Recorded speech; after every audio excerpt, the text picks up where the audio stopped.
नमस्कार, भारत होम्योपैथी के YouTube channel पर आपका स्वागत है।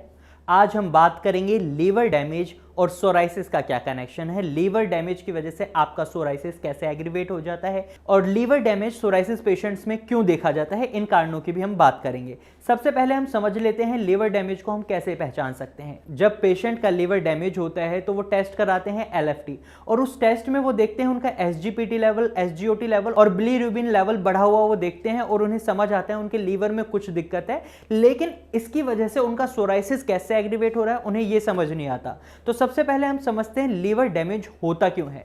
तो सोराइसिस पेशेंट्स में लीवर डैमेज होने का एक बड़ा कारण है, जब सोराइसिस पेशेंट्स अपना ट्रीटमेंट शुरू करवाते हैं तो वो जनरली स्टेरॉइड्स ट्रीटमेंट प्रेफर करते हैं या फिर एंटी फंगल ट्रीटमेंट प्रेफर करते हैं या एंटी हिस्टेमिटिक ट्रीटमेंट प्रेफर करते हैं, और ये तीनों ही ट्रीटमेंट लीवर डैमेज का एक बहुत बड़ा कारण होते हैं। इस सिचुएशन में पेशेंट्स का लीवर डैमेज हो जाता है और पेशेंट का सोराइसिस ना चाहते हुए भी एग्रीवेट हो जाता है। जो दवाइयां उनको असर करने के लिए दी गई थी, उनके सोराइसिस पर असर करने के लिए दी गई थी, वो दवाइयां उनके सोराइसिस पर असर नहीं कर पाती क्योंकि उनका लीवर डैमेज होता है। और लीवर का जो काम है आपकी दवाइयों को आपकी बॉडी तक पहुंचाने का, वो काम अफेक्ट हो जाता है, जिसकी वजह से आपका सोराइसिस एग्रीवेट हो जाता है।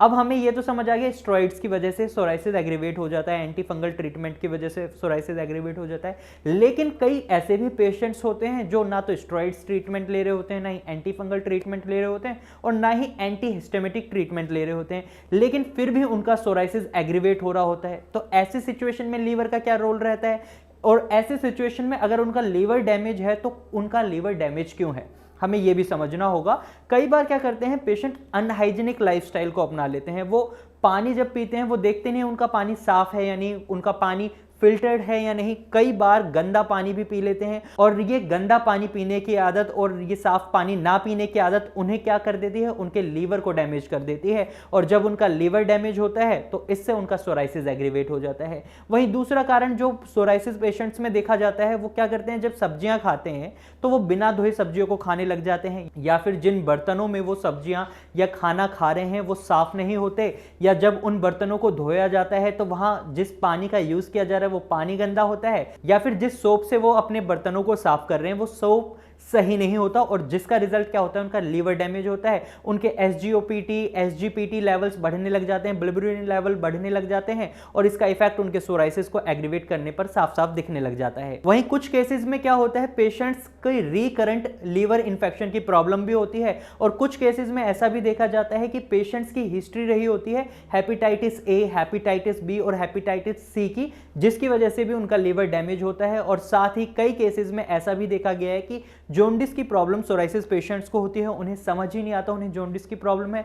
कई पेशेंट्स आते हैं भारत होम्योपैथी में और जब हम उनका ट्रीटमेंट करते हैं तब हम उन्हें बताते हैं कि आपको जॉन्डिस की प्रॉब्लम है, आपको पीलिया की प्रॉब्लम है, और पेशेंट्स को इसका पता ही नहीं होता, और जिसकी वजह से उनका लीवर डैमेज होता रहता है। और लीवर जब उनका डैमेज होता है तो वो किसी भी तरीके की दवाइयां ले रहे हैं, वो आयुर्वेदिक दवाइयां ले रहे हैं या इवन होम्योपैथिक दवाइयां ले रहे हैं, तो वो दवाइयां उन पर असर नहीं करती। उन पर असर इसलिए नहीं करती क्योंकि जो उनके लीवर का काम है उन दवाइयों को आपके ब्लड तक, आपकी पूरी बॉडी तक पहुंचाने का, वो काम नहीं हो पाता, और जिसका रिजल्ट होता है वो दवाइयां असर नहीं करती और आपका सोराइसिस एग्रीवेट होने लग जाता है। उसमें खुजली और इचिंग प्रॉब्लम हमेशा बनी रहती है। वहीं कुछ केसेस में लीवर का मेटाबॉलिज्म बचपन से ही वीक होता है और इसकी वजह से भी उन्हें रिकरेंट लीवर इंफेक्शंस बनते रहते हैं, और जिसकी वजह से उनका सोराइसिस बार बार एग्रीवेट होता रहता है, उन्हें इस प्रॉब्लम को फेस करना होता है। अब कई केसेस ऐसे होते हैं पेशेंट्स को समझ ही नहीं आता कि उनका लीवर खराब है या उनके लीवर में कुछ डैमेज हो रहा है, जिसकी वजह से उन्हें इस प्रॉब्लम को फेस करना पड़ता है।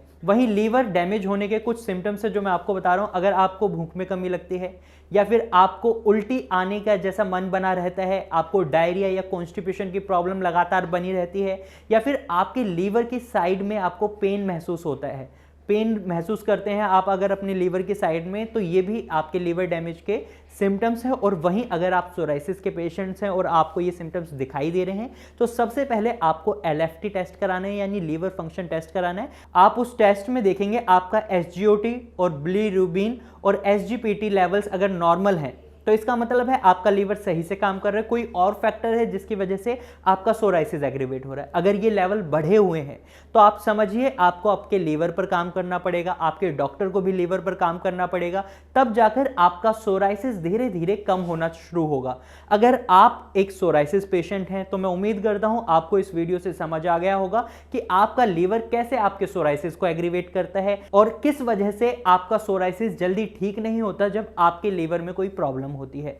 अगर आप सोराइसिस पेशेंट हैं और आप एक अच्छा ट्रीटमेंट ढूंढ रहे हैं तो आप नीचे दिए गए नंबर पर कॉल कर सकते हैं या फिर आप अपनी फोटोज भी हमारे डॉक्टर्स की टीम के साथ व्हाट्सएप नंबर पर शेयर कर सकते हैं और डॉक्टर से एक सही एडवाइस ले सकते हैं अपने ट्रीटमेंट को लेकर। मुझे उम्मीद है ये वीडियो आपको अच्छी लगी होगी। अगर आपको ये वीडियो अच्छी लगी है तो आप इसे लाइक करें, साथ ही अगर आपको ये जानकारी यूजफुल लगी है तो आप इसे अपने दोस्तों और रिश्तेदारों के साथ जरूर शेयर करें। अगर आप ऐसे ही इंफॉर्मेटिव वीडियोस और देखना चाहते हैं तो आप हमारे चैनल को अभी सब्सक्राइब करें। Thank you for watching.